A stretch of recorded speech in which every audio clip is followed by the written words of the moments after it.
This happened, I believe, in Brazil, but it looks like it could be a convenience store or gas station anywhere. Yeah. Two robbers come flying in the door, and they are coming in with guns drawn and hell-bent on trouble. And you can see they go up to the clerk. There's a patron there. I mean, they chase him down behind. He creates space as much as he can. And here's the view from behind the counter. He actually starts firing at these clerks, and how they survive is miraculous.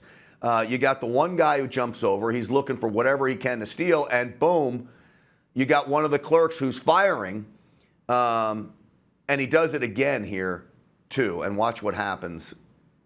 And I'm pretty sure he ends up hitting that guy, and they take off running.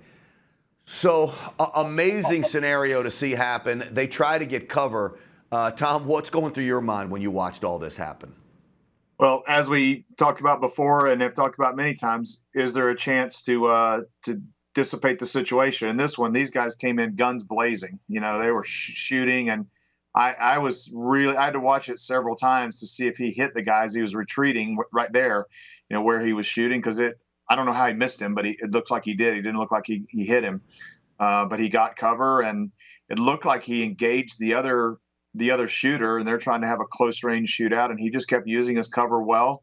And then, you know, he looked for his chance, guy turns his back, and as soon as he hit him, you know, I don't know how good the hit was, but it got him out of there. And, you know, their clothing choices there, you know, didn't help them move very well, but yeah, he hit him and got him out of there. So, yeah, he had zero choice, handled it well.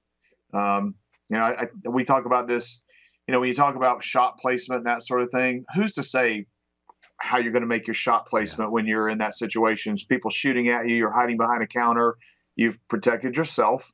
Everybody else seemed to have gone somewhere. So, again, I don't know that he could have handled it a lot better. I don't think he could. You know, the other concern that I had watching this is when we talk about what's behind your target.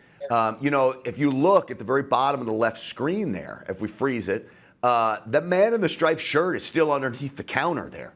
And that one crook is basically ignoring him.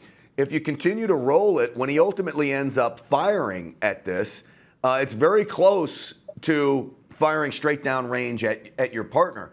But what else do you do? They have already shown that they are willing to kill you, and I think probably from the angle, he thought he had a decent shot on the guy where he wasn't going to hurt the guy that was underneath the counter.